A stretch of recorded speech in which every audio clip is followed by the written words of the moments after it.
All right, welcome everybody. It is Wednesday evening, a little after 5 o'clock on the West Coast time. You're here for the No Proscenium review crew. This week's theme is Here, There, Every Freaking Where.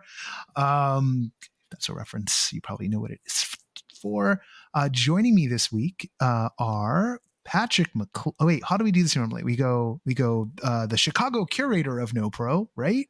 Yes, and then I go, hi, I'm Patrick McLean. That's right. I haven't done this in a while. We also have the arts editor of No Proscenium. Hi, Laura Hess. See, I got Laura's part right. And I, of course, am Noah Nilsson. I'm the host of the Normal Podcast and the rotating host here of the review crew.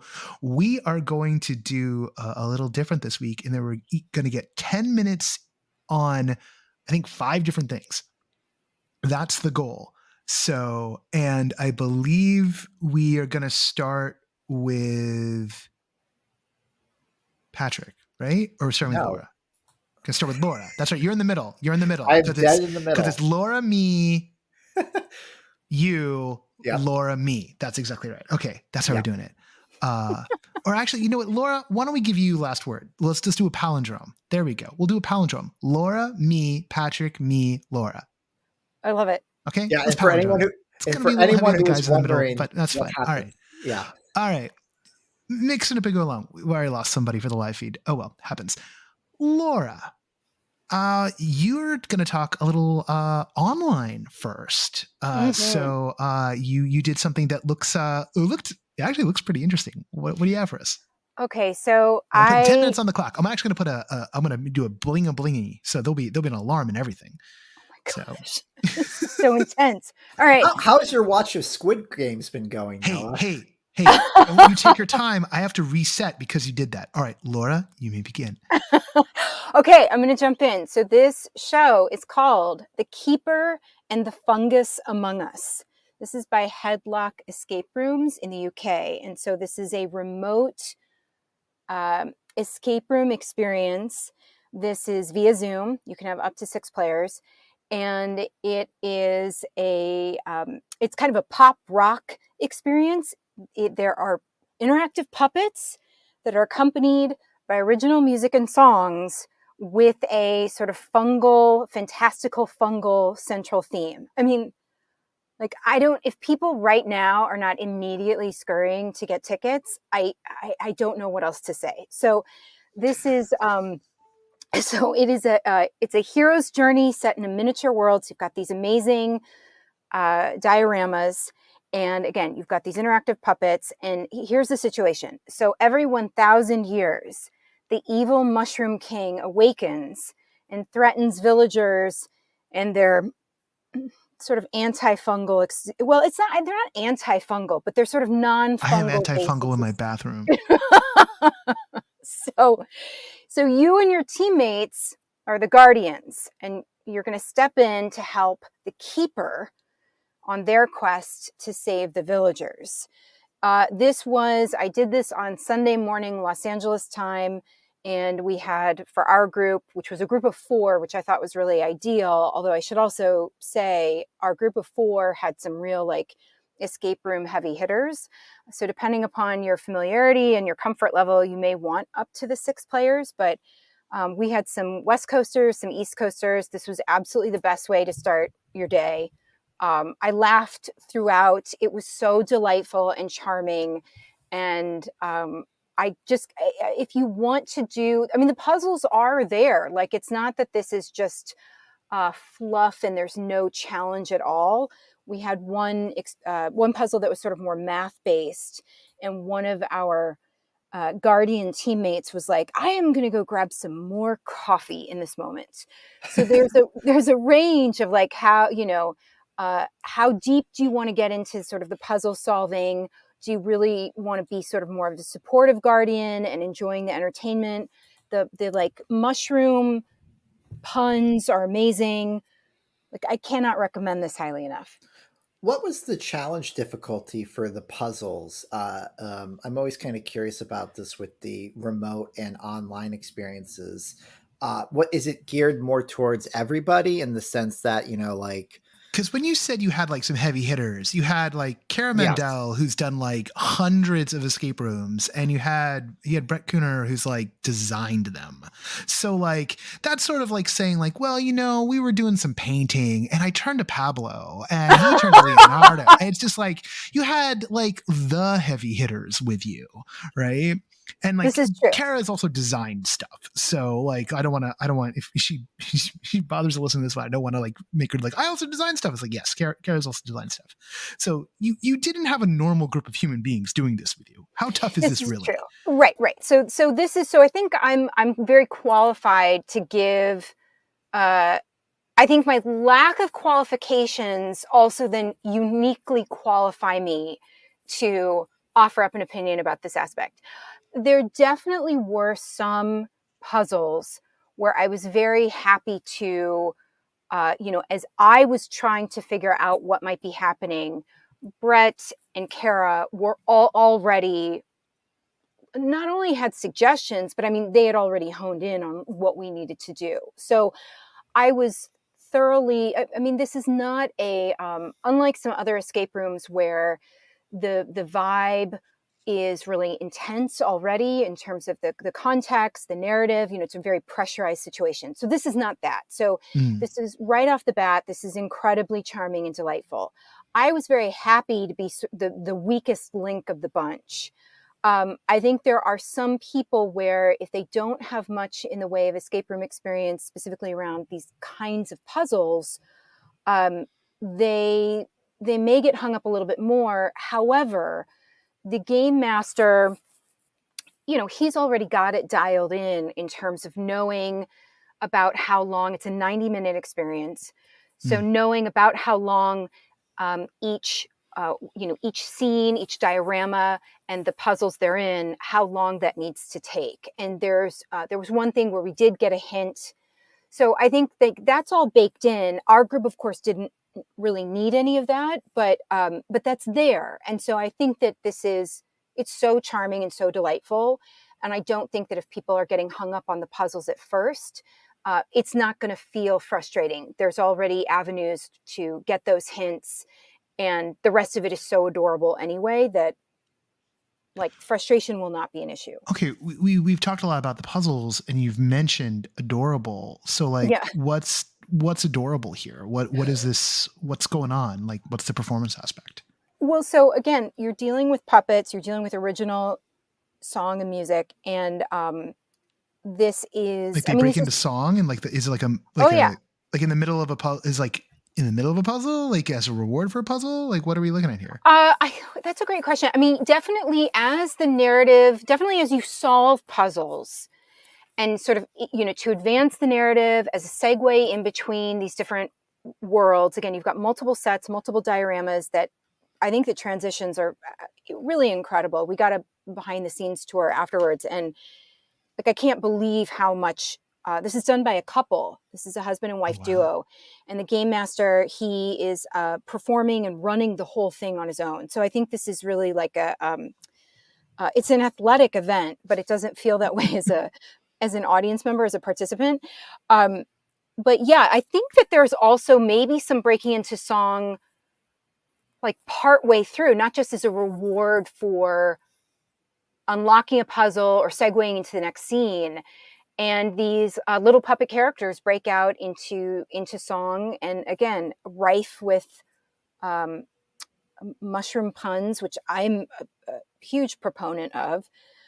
So, I mean, I can't, this is all made from scratch, and it is, I just think that this taps into kind of more the like DIY ethos of the House of Eternal Return in that really charming and delightful way, especially with all of these original lyrics and music. So the whole thing is very cohesive within its own aesthetic, and it's just utterly charming. Well, and would you agree, because I'm looking at a few photos, like in the sense that it kind of has a Mr. Rogers feel, in the sense that like that DIY, very because it's just very comforting. It seems very welcoming in a way. That's like, you're really trying to be submersed in the narrative and the world and stuff. I think that's such a great point. I think that is a great encapsulation of it. It does have this kind of Mr. Rogers feel. And I do think, and we had all talked about this afterwards, and I mentioned this in my capsule review, this is such a great embodiment of what are we doing with online escape rooms at this point? Because this is, as we have had this mix of reopening, but also maybe people in places that don't have access to physical escape rooms or the range that we have certainly in places like LA. It sort of is like, okay, why, as we often talk about, the intentionality behind the design. And this is not something that you can do in person. This is something that needs to be remote and done in this is a great utilization of Zoom and its features. And so this is not something that you can go do. This is something that really needs to be done through this type of design. That definitely, I mean, that fact that the world, sort of the post-Zoom, semi-post-Zoom world we live in is going to have some cool features to it, including some cool Zoom stuff, I think is a good sign for going forward, right? Yep. It's been such a weird quasi dismount here in this phase of the pandemic that I don't know. At least there's good work being made still. Yay! People haven't given up on the format, which is good because we need the format, and maybe there's some good iteration. Well, great. I think that's a key point, Noah, because I think at this point, with relatively where we are with reopening and kind of gathering in groups amongst strangers and things like that, the people who are doing the Zoom based, like the new stuff that is coming out now that is not a reiteration or a rehash of something that has been on Zoom, like there's that intention that they've thought about the medium, they thought about what Zoom can do, and it's like let's build around that, let's build with it, rather than I feel like where we were at the very start, which is a somewhat of unfair comparison, but it's like, okay, how do we jam pack everything into Zoom? Now we're like I think at that exciting stage where it's like, okay, I have an idea. It can only be done on Zoom. And then we build up from there. Right. Speaking of jam packing things, that was our 10 minutes. So Laura, give a shout out to that one again. And if you know how people can track it down, but definitely give a little back announce here with the name. Right. So the name of this particular show is The Keeper and the Fungus Among Us, and it's by Headlock Escape Rooms, and their website is headlockescaperooms.co.uk. Do you remember if they have like any social media? Because that was something I was looking for the other day while posting it up to the review crew and could not find it. Oh, you know what they do? They have a website, but there is no Twitter or like Instagram like icons on it. No, there is, but I did see on Kara's post, they have, yes, their Instagram. I don't know other social, but their Instagram is, well, actually, what is this? What is the character called? What is you would think I would know this by now. Well, not the dash, but the underscore, right? Huh? The little @ symbol? No, underscore, like lower dash. What's the downstairs dash? That's underscore. So yeah, it's like Headlock. It's Headlock underscore escape underscore rooms. That's some SEO right there.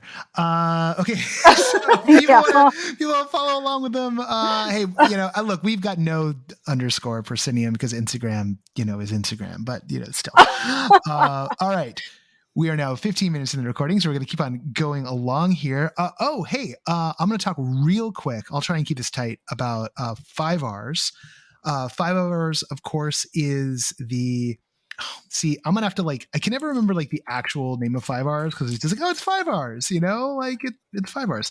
So FIVARS is, and this is embarrassing because Karen, oh my God. It led me to some random website. What is that? FIVARS, the Festival of International Virtual and Augmented Reality Stories. That is the full name for FIVARS. It is a festival that's going on online right now through November 2nd. They had an in-person version in Los Angeles the 15th through the 17th, so over this past weekend.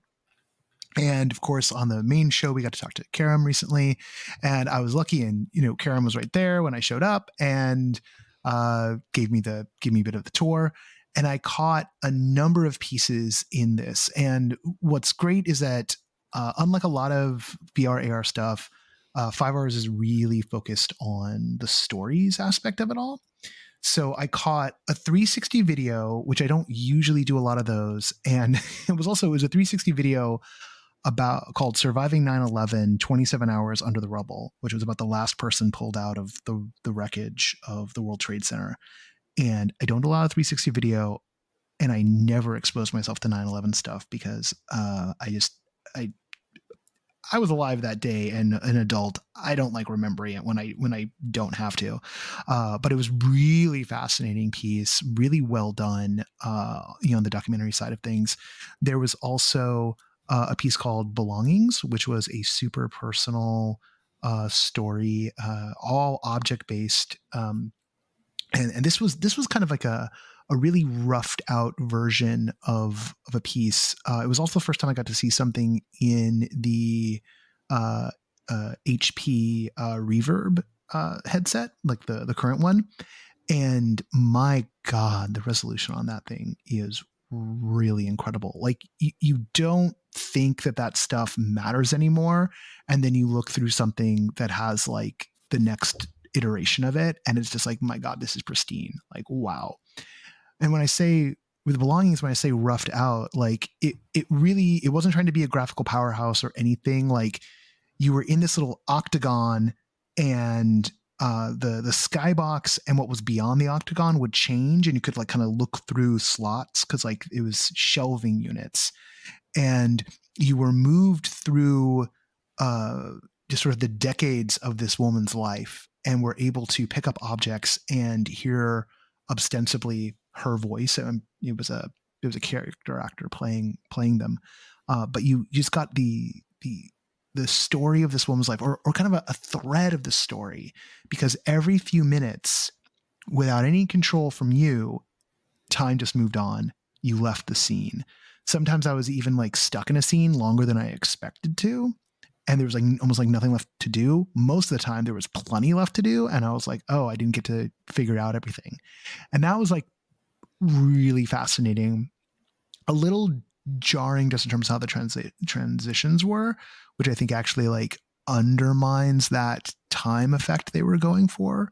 But this is a piece that, when I say there were objects, you're probably imagining like, oh, here's a perfectly rendered little bottle filled with things that, like, and then you pick it up and like you're told like, oh, the smell things. No, there was like a rectangle, and you pick up the rectangle and there's a perfectly beautiful picture of the bottle, and each side of the rectangle has the right picture, but it is not trying to do perfect visual fidelity. Instead, the piece was really focused on these narrative threads. That was fascinating. Well, really quick with the transitions, like, so was it jarring in the sense that like it was like a hard cut to black, or was it like the overlay of the next time period? Like, you just jumped to the next time period. It was just like a hard cut. It was just not even a hard cut. Like it was more like, oh, did we shift? I don't know. And sometimes it was like, sometimes a clear hard cut because like, oh, this is no longer what I was looking at. Other times it was like, oh, did things just shift a little bit? So, but again, they're not fully dialed in on that yet, I don't think. Uh-huh. This was a festival piece, so it's like things have not. I don't think everything's fully baked on this one, but that general sense of the story. So I don't want to dwell too much on that. I was just kind of curious. Yeah. But because this idea of like time is just advancing and you don't like, I think there actually is something to this storytelling technique. I just think that because there wasn't any kind of somatic cue to transition you at all. On the one hand, it was effective because, thematically, life moves on. You have no control over it. On the other hand, it was a little brain burny. Once in a while in the piece, I was just like, well, I'm not entirely sure what's happening right here. Just a little, and in a way that wasn't like a big, like, it didn't give me vertigo or anything like that. It was discomfiting in a way that didn't feel like what was intended. And if that is what was intended, I'm a little like, I don't know about that. The other two pieces, there was this piece called, I think, Barnstormers, I want to say. I'm not looking at my notes right now. Yes, that Yes, I'm looking at great. your review. It is. And it was about Negro League baseball. And so this one kind of feels a little like a museum piece in that, you're getting, there's a narrator the entire time talking you through stuff, and you get to do actions like play stickball with some kids and, catch some pop-up flies and hit some line drives and all that sort of stuff, kind of like their QuickTime events. And like being embodied and playing baseball in VR is awesome. And the story that they're telling is definitely worth telling. It's just not necessarily all coming together in a way that's tight. And even some of the order of things, I think, could be slightly different. And also the fact that we're being narrated the entire time, with the exception of a couple of scenes where we're getting character moments. Those character moments, and we're directly being addressed, I feel are like particularly effective in VR as a format. So I still think there's some like fine tuning to be done on this one. But as a direction, as a festival debut, as something like, oh, this is something. And also this idea of, hey, check out the world from the point of view of someone who was a Negro League baseball star, right? That itself is a fascinating point of view. And really one of the quintessential stories of America in the 20th century, from my point of view. And an constantly kind of overshadowed, overlooked, not talked about part of baseball history and American history. Like we talk about, we all know about it, but to your point now, like I come from a big family who loves baseball. And I think like the significance of the Negro League in the sport is just not acknowledged to the fullest extent that it could be. Not at all. Right. And the idea that we would get a story, by Black folk, about Black folk, at a time when it was even more, well, now it's pretty bad too, like, honestly, but like when it was even easier for it to be bad, to say it in a weird way. It's such an important story to be explored. I'm coming up on the end of my time here, which is a little bit of shame. About just about the festival in general. So in the selection of what you explored, it's interesting to me that there's so much that's nonfiction. I mean, you got to understand, like, sitting on the floor here is like the 8-page sheet with like 5th or quarter page descriptions of everything. This was just what I went through. Like, there are right, but so that's my question. Actually, pieces. Is like, how much is this? Like, it's interesting to me that there's such that there's experiences that are based in nonfiction or nonfiction elements. And so, would you say that this selection that you did, does the whole festival have like roughly that kind of? I couldn't tell you, because I'm looking at this. So this is 1, 2, 3, 4, 5. Sorry, 6, 7, 8, 9. Sorry, 10 pages. Oh, okay. 1, 2, 3, 4. There's 4. There's 5. Like, there's 4 or 5 on each page, and there's stuff in here like Surviving 9/11 was definitely nonfiction. The next piece I would have talked about, Andy's World, which I think actually is really fascinating. This one was all in Chinese, so I didn't understand what was going on, but at least not verbally, but I did understand some from kind of the themed entertainment, environmental storytelling practice. It was also a piece that was running streamed to a Quest off of a PC, but being played downstairs in the ground floor parking lot. So it was being streamed off a PC through the building's walls, and we were doing redirected walking stuff a la The Void in the basement, which is just kind of a technical marvel.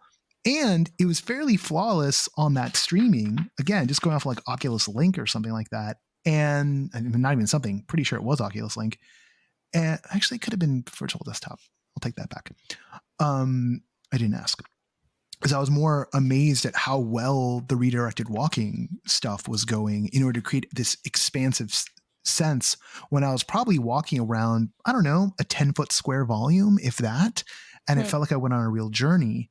But like I had a 2-hour slot and I talked to people too. So like there was not enough time to like, delve into other things. And like Madrid Noir, for instance, is in here. A few of us have played that here at No Pro. Next time, a Candle House Collective piece is in there. Onboard XR is in there. So it's a really diverse group of pieces, and not all of it is nonfiction. I just that weekend found myself wanting to explore these nonfiction pieces. Yeah, I think that's great. And so wait, Candle House Collective, next time there's a VR or AR version of next time? Well, because like they're approaching this as like, audio as augmented reality. Okay, right? okay. So a really expansive. That's the other thing. I really like FIVARS' approach to what they're doing, maybe because it mirrors ours. Yeah. I love cinnamon rolls. Ooh, you make cinnamon rolls too? Ooh, wow. Sorry. Where did Sully from Sesame Street come from? Jeez, I don't know, but I heard there's cinnamon rolls. Okay, so someone's hungry. I really like their curatorial approach. I think it's Patrick's turn now. And that's FIVARS.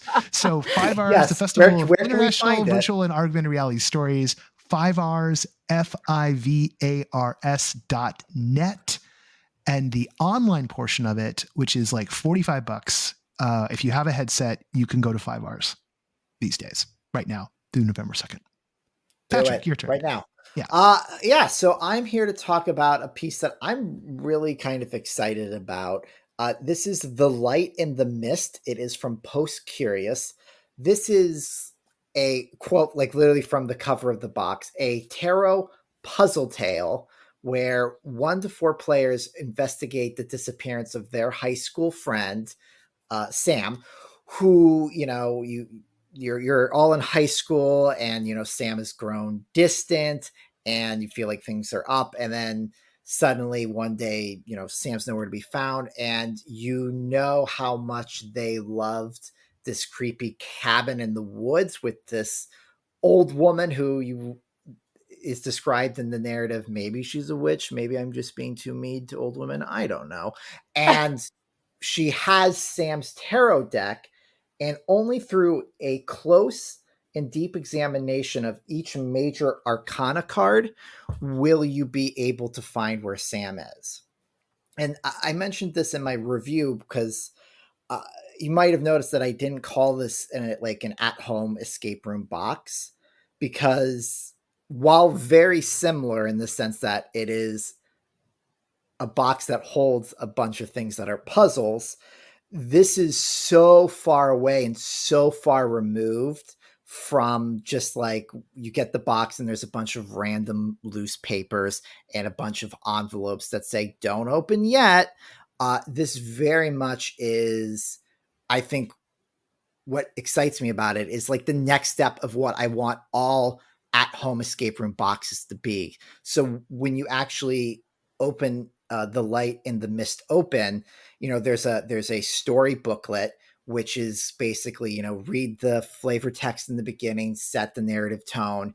Here's how you're going to play it, which essentially, as I mentioned somewhat, is that there are the 22 major arcana cards where each one contains a puzzle that you need to parse out and solve for, which the solution will be an English word, which then you go to the index in the back, find it to unlock a new part of the story booklet to read, to like discover or re-experience a memory that you had with Sam, or maybe it's something from their family involving, their parents and their brother. And you just keep expanding and doing that. And all of the minor arcana cards, they feed into solving one of the major arcana cards. And so what's also really cool is all the minor arcana cards are used multiple times across it. Because I think I don't know my tarot decks well, but I think there's like another like 30 cards. It's like 22 and maybe 30 to 40 cards in the minor arcana set, and they're all jam-packed with detail.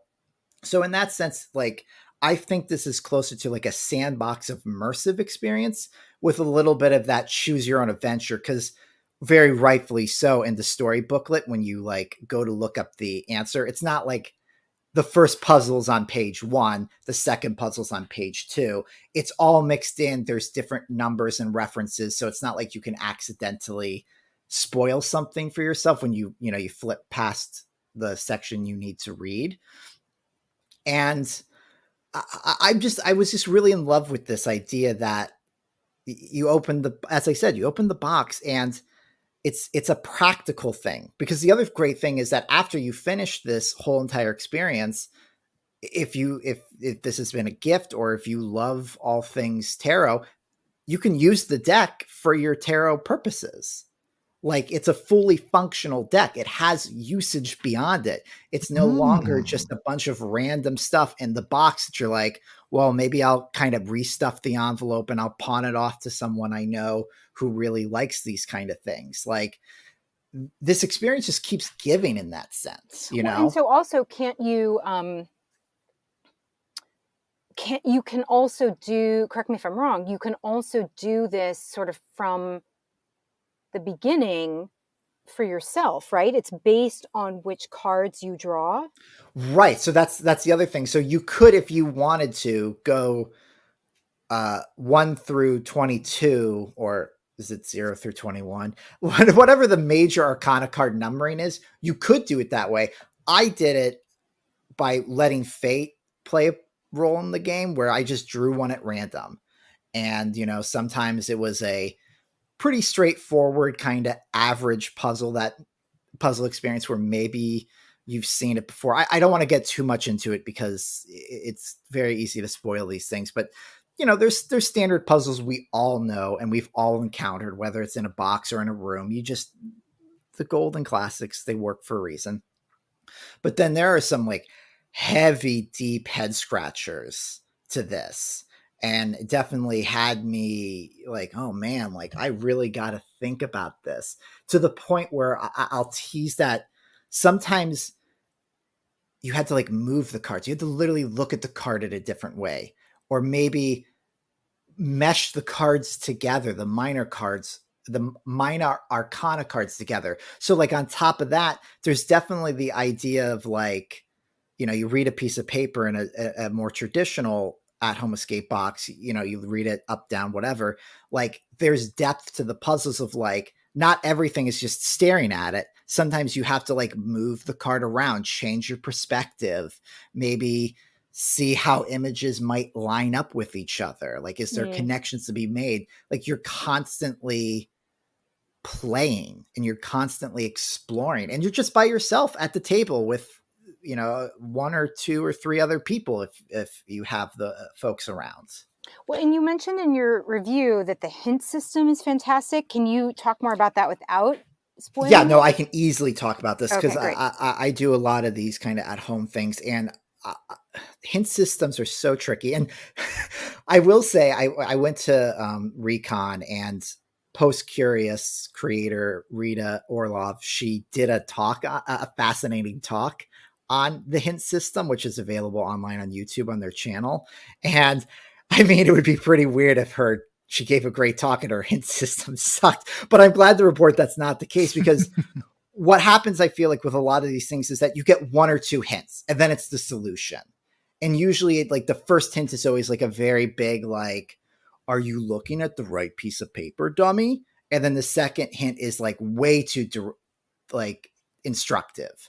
Well, if it's raining outside and that changes the window pane's color, and if colors mix like that, what do you get?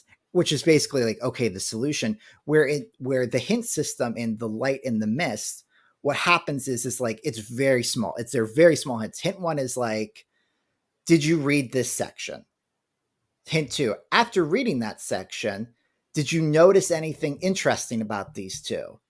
And then for some of the really it's very like step by step. There's no presumption that you picked up everything or you are aware of what's going on, or maybe it's the first time you're encountering. Because like in the same So it's way, just like much more incremental. Yes, it's much more incremental in a very pleasing way, because sometimes because I had to review it, I had to go quickly. So I was taking some hints occasionally, but what was really helpful is like, if there was 8 hints, maybe all it took is like to get to hint 3 and be like, oh, I see what this puzzle is about. And then I was able to go through everything without needing more hints, where I feel like there are not as good hint systems that sometimes give all 8 steps away in one step. Right. Does that make sense? Yeah. Hello? What, did we lose Noah? He started to talk and then he stopped. Well, yeah. So while we wait for Noah to come back around, whether this is going to make it into the podcast, I will warn them in the sense that there are a few things that, some of these puzzles are very hard, to the point where like the tarot cards, while I love this idea, there's like some really teeny tiny small details that are hard to differentiate. Like Laura, what's the difference between a circle and an oval? Like, or like, when does an oval become an eye? And like the differences and things and stuff like that.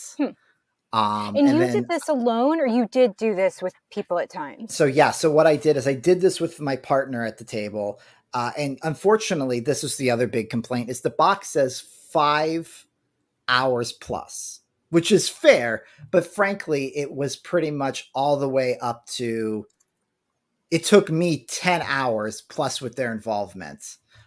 So, like I would say in that sense, just be really mindful of how much time. Cause like I was talking to Kevin Gossett about this, is that I really wish I had more time. Like you could do one of these puzzles at a day. And so basically, but those are very small criticism. And otherwise what I think is a truly kind of revolutionary puzzle box experience. So this is the light in the mist. This is from PostCurious. They are, you can find them as PostCurious on most social media. And this was originally a Kickstarter, which is closed, but you can go to their website and sign up for a late pledge and hopefully get in if they have enough copies available. All right, keeping with our palindrome theme here, it's going to fling back to me. I want to talk real quick about just kind of like the immersive theater vibe in Los Angeles right now. Over the weekend, I went to the I Know What You Did Last Summer activation that was over at the Ghostlight, put on by JFI Productions for the Amazon Prime show. This was a free production. It was like a re-skinning of Creep 2021. Like a lot of the same cast, I think, with a couple of additions. Maybe a couple of people weren't on that night, but some additions to the cast. There was they took sections. The layout was the same. The bar area was the bar area, and they had like, and this is kind of important, they had atmospheric actors doing things on a loop that was designed to keep people engaged and keep people amused. This being an activation, there was also free booze, and there was really good pizza. Laura, if you're a pizza person, I'll tell you where it is later. I kind of don't want to tell everybody because I don't want this place to blow up too much, because I want to be able to get my za, and it is near my neighborhood. So I'm like, I need to keep this a little on the DL. Real ones know and can hit me up. So it was just really fun, definitely captured the spirit of the show. It got me watching the show, which I think is like half the reason why these things, not even half, the entire reason why these things exist. I went ahead and watched the show because of it. The show has its moments. I got a friend who's in it, who's actually like been a member of JFI. Like I think that's also the connection. Like Fiona Renee, like helped direct The Willows and is in this Amazon Prime show. And Fiona does a great job. Like Fiona's a fantastic actress. She was on Stumptown. She's a really great human being and a really good performer. and super engaging. And like, I feel like the cast for this, actually, that's the thing. I will say pretty much uniformly, the cast in this show is great. I don't know what the writing on the show is doing, and I've never seen the original film, and I definitely hadn't read the novel that it's based off of. So I'm just like, So you what don't is know going what on? happened last summer? I don't know what happened last summer. But Patrick, let me also point out that right in the very first episode, when like they start off right now, and then like they find like the titular like, you know, thing saying, I know what you did last summer. And then we instantly go to flashback to last summer. But it doesn't just say last summer, it put quotes around last summer. And I was like, why are you putting quotes around last summer? Like, I get it. It was grad night, but like, why you gotta be like that? I know what you did last summer. Why you gotta put quotes on last summer? Well, it with has only been a climate year. control, with like climate issues, like what is summer anymore? Oh, and also, you're okay, all out in California. Like, isn't it summer? No, they're 14 in months out of the year. They're in Hawaii, so it's like endless summer. So, but like, still, I don't think that's why they put quotes on it. But anyway, enough about the show. I was super impressed by what they did. It was so much fun. I came out of that thing amped, wasn't even going to talk about it. But I think a big part of that was how much fun the performers were having. Like, that was really obvious. And, you know, look, a lot of these people have been working together for a long time. Some of them are friends. Some of them are partners. They were playing grad school night teens. All these people are in their mid-20s. They were having a blast. That energy was infectious. And just what a joy to go through. And it was really fun watching totally normal people who've never been to one of these things just kind of freak out at what was going on around them. Like, wait, how so? I want to hear more about that. So like, they were like, oh my God, I can't believe this is happening. What is going on? Like everyone's acting like this is real. There was that kind of thing. There's also a lady who like grabbed onto me during like the haunt part. She was like grabbing onto different people, and she just turned to me and she's like, I grab onto people now. So now it's you. And I'm like, okay. Like, protect me. I'm like, sure.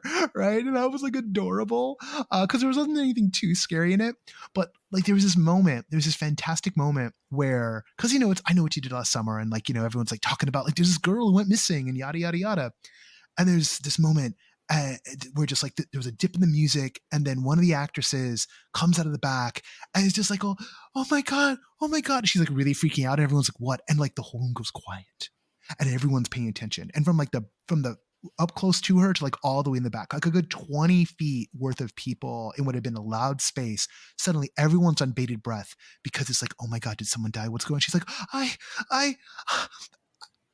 my phone dropped in the toilet. And just like everyone just like burst out laughing, and just it punctured. So all this tension built up, and then a comic beat, and just perhaps like the single best piece of what, you know, at Disney they'd call streetmosphere, like the single best streetmosphere moment I've seen in one of these kind of things pretty much ever. And just kudos to the team for rocking with that. I'm running out of time because I was waxing poetic about this thing. So last night I caught, and some of the same actors involved and other people who've been part of that troupe, part of that company, I caught a piece in Hollywood called Hollywood and Vamp. It's running, I think, for 3 more nights. It really feels like a test run.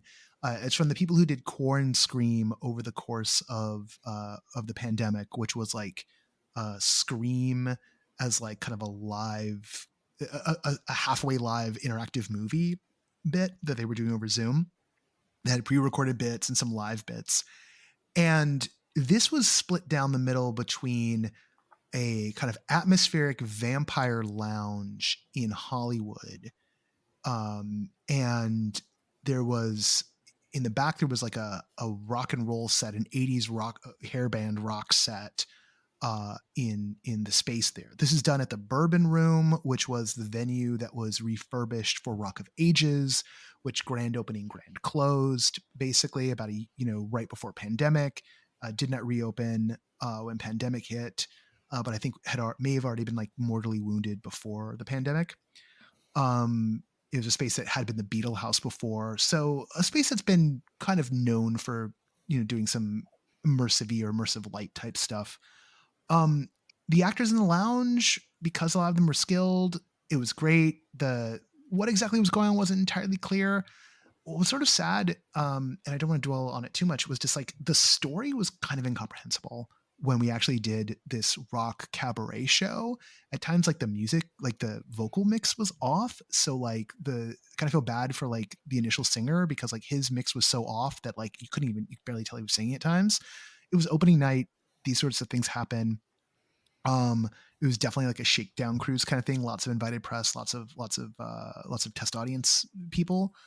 And again, they're running it like 3 more times kind of as a Halloween special, but they've put so much effort into that part of the show that I got to imagine that they're kind of eyeing as to whether or not they're gonna, go ahead and do this thing down the road. And I think there's a lot of potential here, but what we saw last night, they finally got to, in that cabaret show, it was relatively rough for a while. And then they got into this bit that at first felt the bit was like going completely off the rails, but then it had this little turn to it and revealed that no, it was not off the rails. This was the way it was supposed to be going. And that section, which was maybe like 5 or 7 minutes long, was so good that I was like, wow, this really turned a corner. And then basically it was over. Like that was pretty much the end of the show. There was like one more bit and then the show was over. And I was like, wait, it just got good. Why is this over now? And I think that there's something to having this kind of vampire lounge thing. And look, this is not the first time there's been a vampire lounge in Los Angeles. I believe the Count's Den still exists, which is attached to an escape room, and they have a kind of an ongoing story going on there with what they do. There was a regularly occurring like goth club that had a whole vampire storyline going in it that was run by a woman named Victoria Lane that was around for a long time. That may come back again at some point. I don't know. Have no intel on that.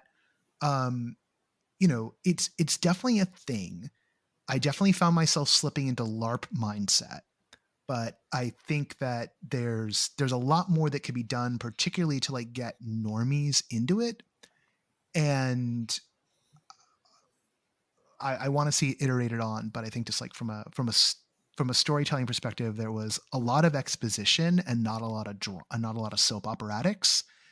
And with vampires, go for the soap opera. Don't worry about the exposition. No one cares about the rules. The rules are they drink blood to survive, and they're all horny.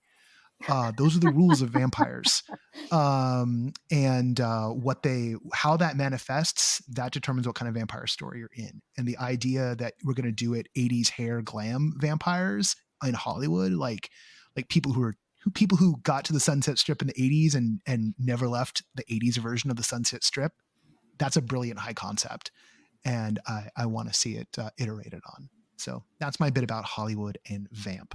I wish them success on this test run, but I do hope that they look into some of the stuff on the story side and do some work on it. And that was a 10-minute monologue from me. I apologize.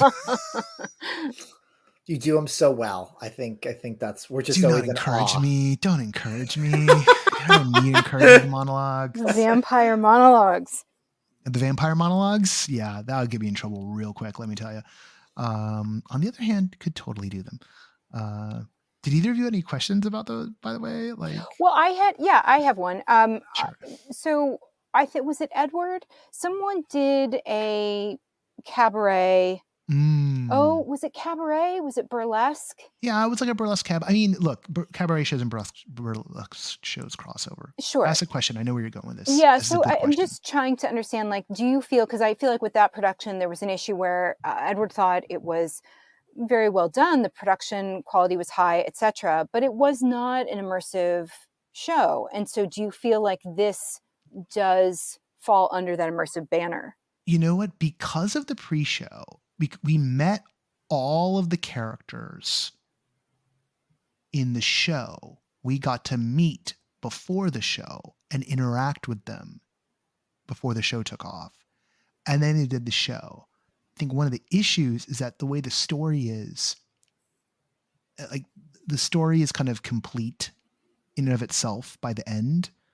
In case someone hears this, it's open.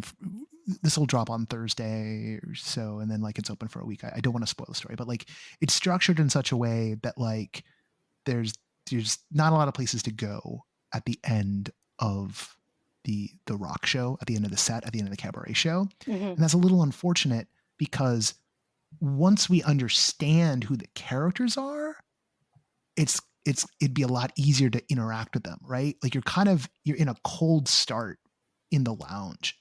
But on the other hand, because we've been interacting with these characters and they've been giving us like glorious amounts of tude, I want to call out in a good way, like Sophie Claire Cooper was like the first of the actors that I encountered. She's often put into the role of like the first immersive actor you encounter. She's done this for Cages. She's done this for JFI. Like she's been like a plant at House of Creep. She is very good at onboarding people into the world. She knows exactly what to do to kind of like give you the lay of the land.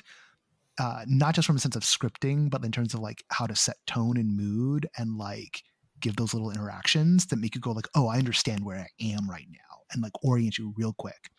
And so I got the privilege of having that right at the start. So I knew really where I was, and I walked in and like one of the go-go dancers was just like hissed at me and said like, oh, leave as fast as you can. Right. And so I was like, oh, cool. Like this place, we're in this place. But then they didn't really have a process for processing everybody through. But I will say this much, because of all that, the cabaret, it felt like, okay, now I'm watching these characters perform. I wasn't watching these actors perform. I was watching these characters perform. And I think that elevates it to our world. And that is like the approach for, when you're doing cabaret and you want it to be immersive, I think that's almost like required.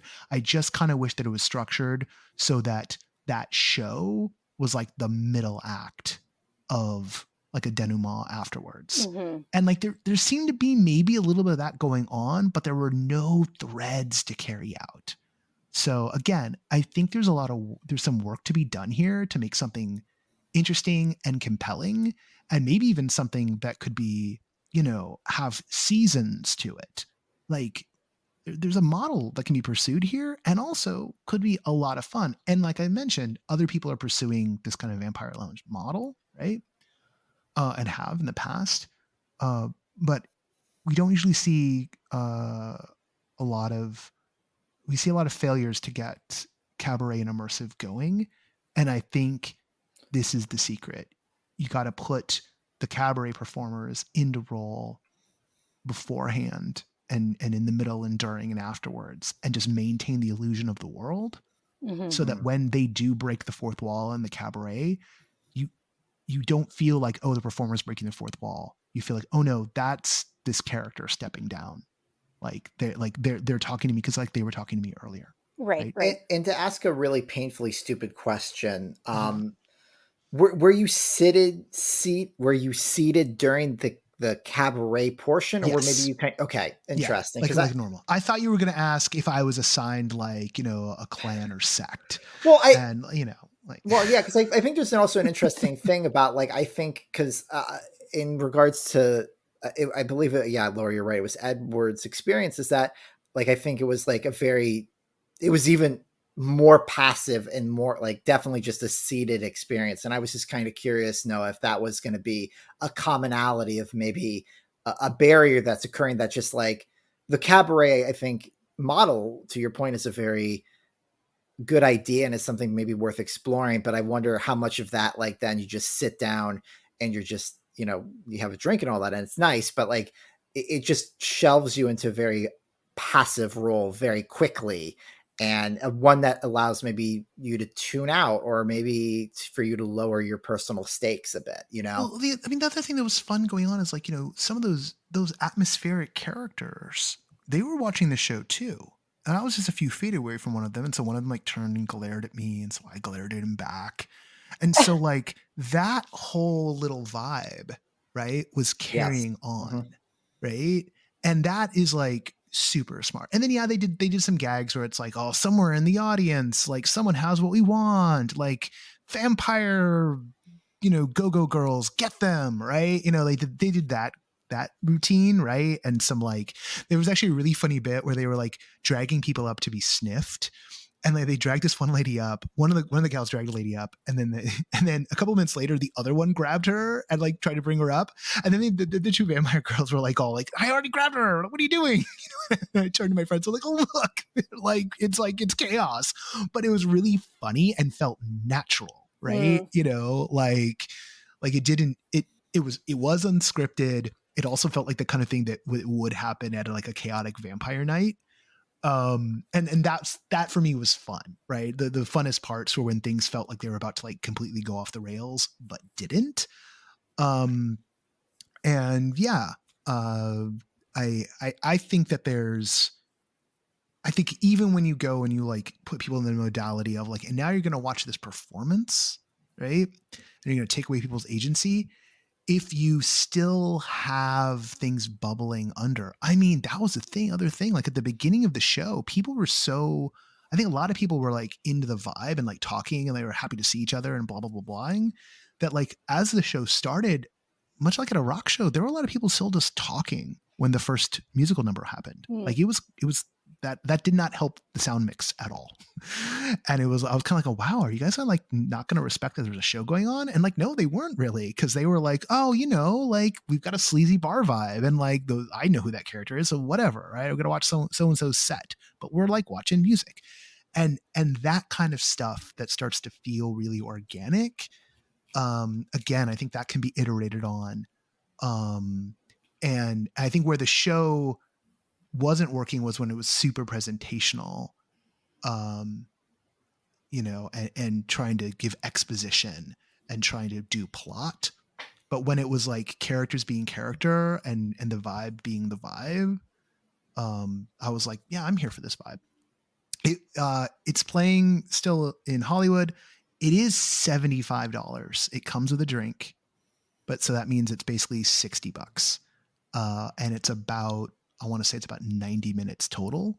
But I think what it's particularly good for is if you're the type of immersive head who likes to kind of like lead and like, I don't want to say be aggro or like aggressively play, but if you're the kind of person who likes to like go up to the actors and start really digging in and getting them to like perform, I think the lounge part is probably good for you. If you're like me and you kind of like to watch the threads and see how things play along, or how I usually am, last night I did instantly jump into a character, because I played Vampire LARPs for 3 years. Like if I'm in a vampire setting, I cannot help but start just improvising stuff. I had a whole backstory worked out within 2 minutes of me arriving, and I wasn't even intending on doing it. Someone asked me what my name was, and I was like, and then next thing I know, I had a character.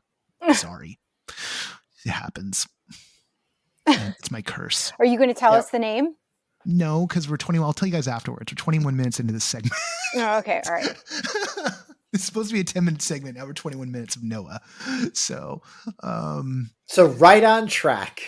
Yeah, like I said, don't encourage me to monologue. Laura, you get to wrap us up tonight with what you saw. So this is an interesting way to end. So this production, it's a Lithuanian production. It's called Sun and Sea, by an all-female creative team. This actually first premiered in Lithuania, but its international premiere was at the 2019 Venice Biennale. And then it's only recently come stateside. So there was a 4-city US tour that concluded in Los Angeles. It was presented by MoCA, and it was at the MoCA Geffen Contemporary, in partnership with the Hammer Museum and CAP UCLA. And so there's, this production is this may sound like a word salad, but this is true. So it's an operatic production that is rooted in our climate crisis. It is set on a fake beach, And the performers are, the beachgoers. They are vacationers. They're singing about things like romance and omelets and sunscreen application, as well as rising acidity in our oceans and extinction and pollution and bleached coral. So that is this production, and it is so touring vocalists were locally supported in each city, and here in LA it's a choral ensemble called Tonality. They actually specialize in concerts with themes of social justice. And the thing that for me was so interesting about this is that, so I've actually seen different reports on how much sand was used, but Mocha says that there were 10 tons of sand. So you come in and the show is an hour long, and you are, I was in the performance that was in between. I believe there were 3 shows a day for 3 consecutive days. So this is a very, very small, short run. Not a lot of people are getting to see this. And I do think that there's a problem with that, besides the obvious. So you are kind of, the beachgoers, these vacationers, they are just as they would at the beach. So they're in wetsuits and they're in bathing suits, and there's endless snacking. There was a dog there. There's kids that are playing and building sandcastles, and lots of these normal beach-going activities. And then you have these incredible vocalists. And so you as the audience come into the space on scaffolding. You are peering down on the performers and their beach setting. And I thought that was such an interesting choice, because if this were the kind of thing where we're at the same level as the beachgoers, I think it would be a completely different experience. This really emphasized, because we're on scaffolding, which is, kind of cage-like, and then based on our perspective, it really emphasized the kind of zoo-like aspect of this production. And the reason why this is so important is because of the theme of the environmental crisis that we're dealing with now. And it really made me think of, well, actually, wait, let me stop there for a second. Are there questions about this or things that you want me to dive in on? I definitely want to get into the theme. I'm kind of getting this whole idea of being on the scaffolding and looking down. I'm getting some Grotowski towards a poor theater vibes. I'm having flashbacks to descriptions of productions that Grotowski's company did, where they would invite everyone to like stand on these little, almost like stand on a fence railing and like look down at the performers performing. But this feels also like a little more like the pictures you took and the other pictures I've seen makes it feel almost like a museum installation. But I didn't fully grok that this was like a full-on performance in this way. It's such a fascinating structure. Yeah, it is. And I do think there's something, I think what makes it feel, I certainly think that kind of, museum-like exhibition vibe is there. I think what, for me, emphasizes the more sort of zoo-like atmosphere is that, so they are just continuously performing. There is no applause, first of all. We were told no applause. And they just move continuously. They cycle through each, roughly hour-long performance cycle. And they do move. I mean, people, so I mentioned a wetsuit earlier. There is a surfer. She, at one point, is reading. She gets up, she zips up her wetsuit, heads off with her surfboard, and later comes back. And she's completely wet, and she takes up her spot at her towel. So there's a real kind of, there's obviously a naturalism in terms of what you do at the beach and how they move the performers around.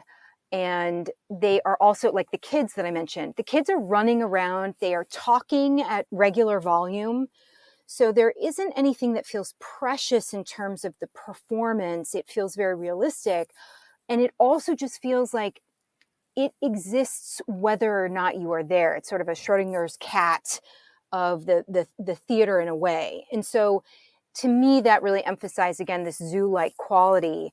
And I think because it's from this perspective of being above, and again, kind of like a, you're looking down into a microscope, you're looking at a slide or a petri dish. There's a lot about the vantage point that really emphasizes that scientific quality. Obviously, also the audience were all masked.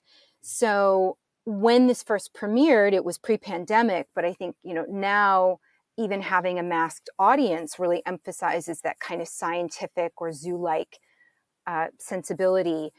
And so what I was going to mention, that what it reminded me of is there is and I think this is really powerful work, because obviously our climate crisis is only getting worse. There's so much debate, especially right now with this new package in the government. And so I think that is this going to solve our climate crisis, this kind of art, even though it's great art? No, of course not. But I do think that reframing this incredible, just crucial, pivotal challenge of our time around our environmental emergency, there's a reframing that I think happens spatially that is so vital.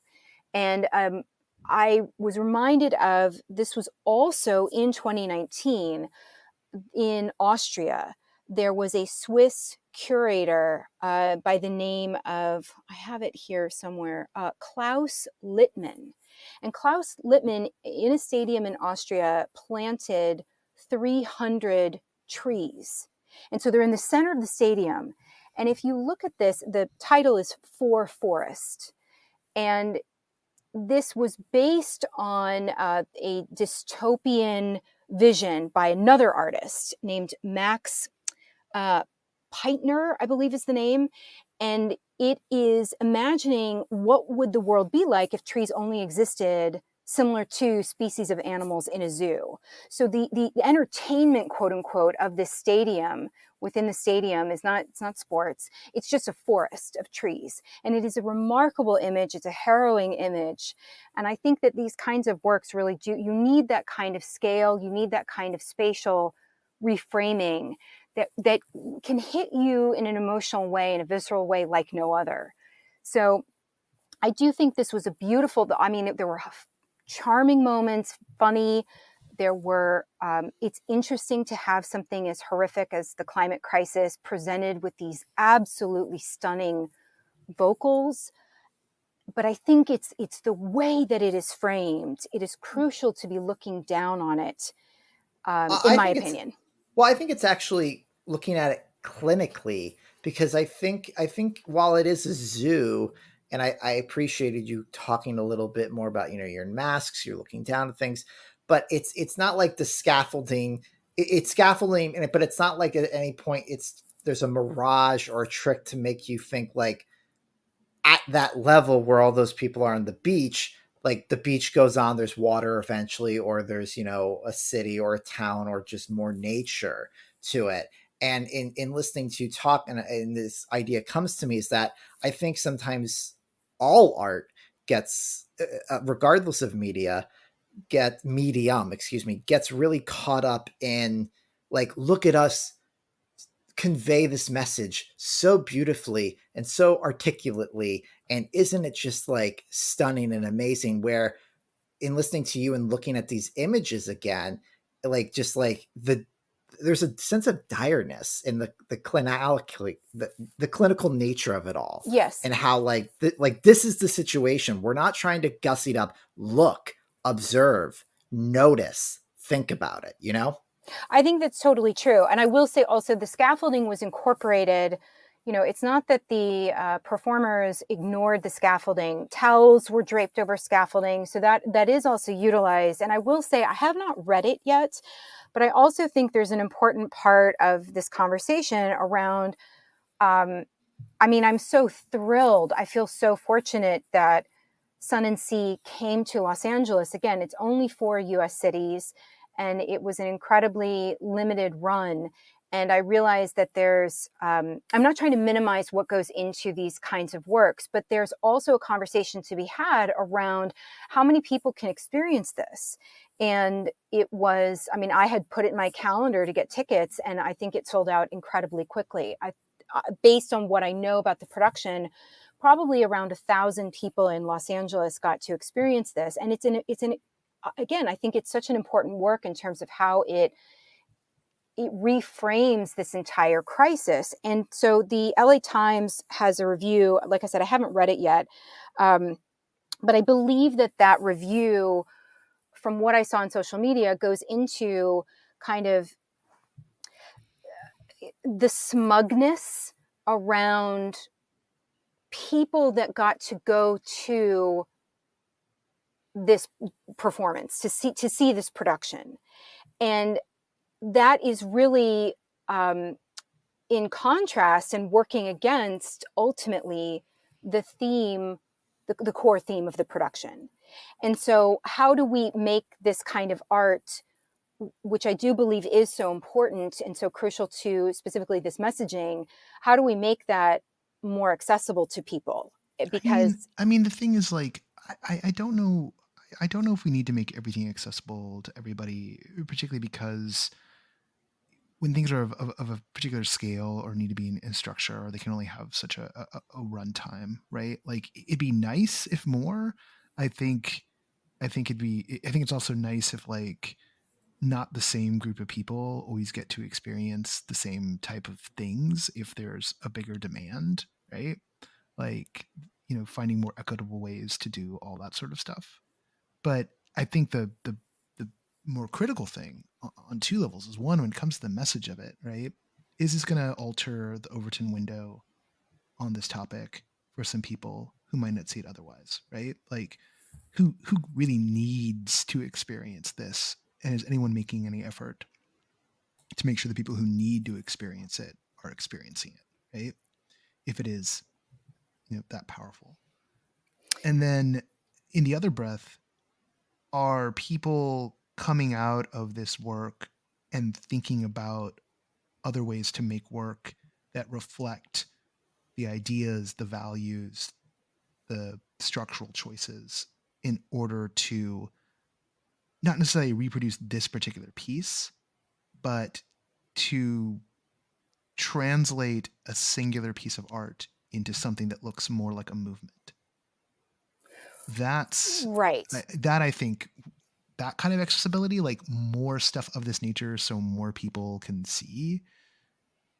I mean, I have a bias towards that because I feel like that's ultimately part of our mission. And then anyone who's also got a similar mission, we're like a natural ally to. I mean, I definitely do think this production falls into the category of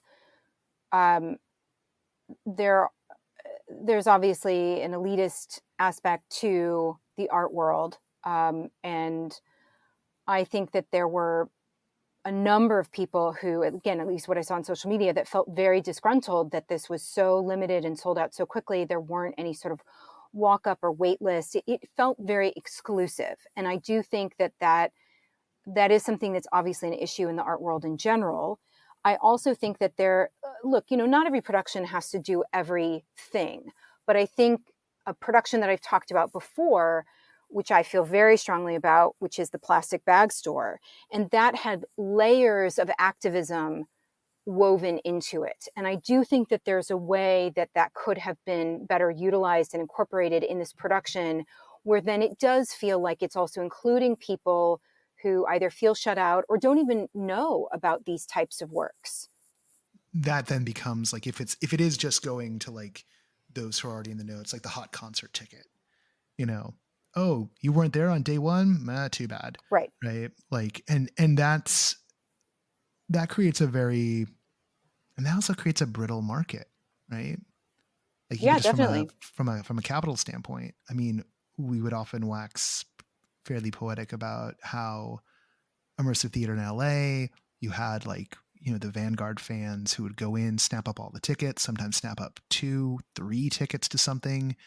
And then those companies couldn't grow. And then if they had an off show and you had people who had bought 2 or 3 tickets who were then like, oh, I didn't like it at all, now I want to offload all these tickets.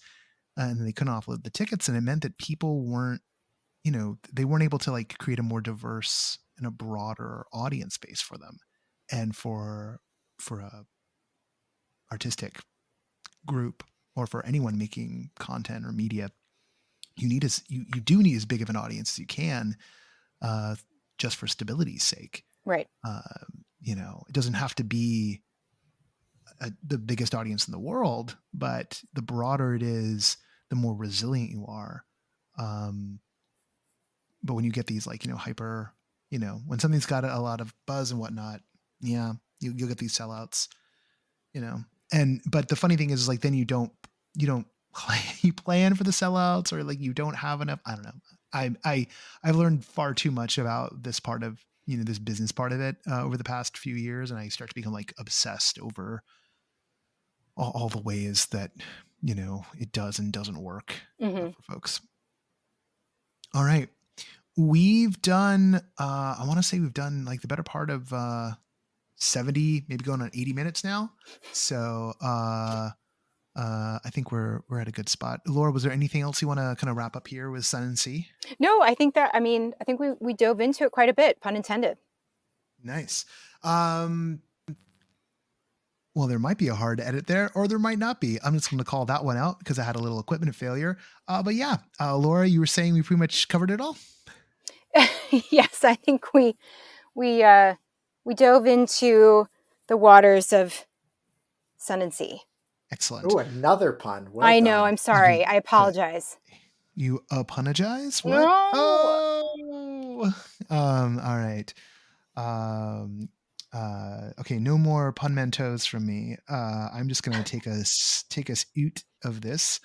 And for those who want to know what winds up being our pick of the week, check out the next episode in your podcast feed that's coming out this Friday. Program note for everybody. This will be the last episode. No, hold on. Let me say this right.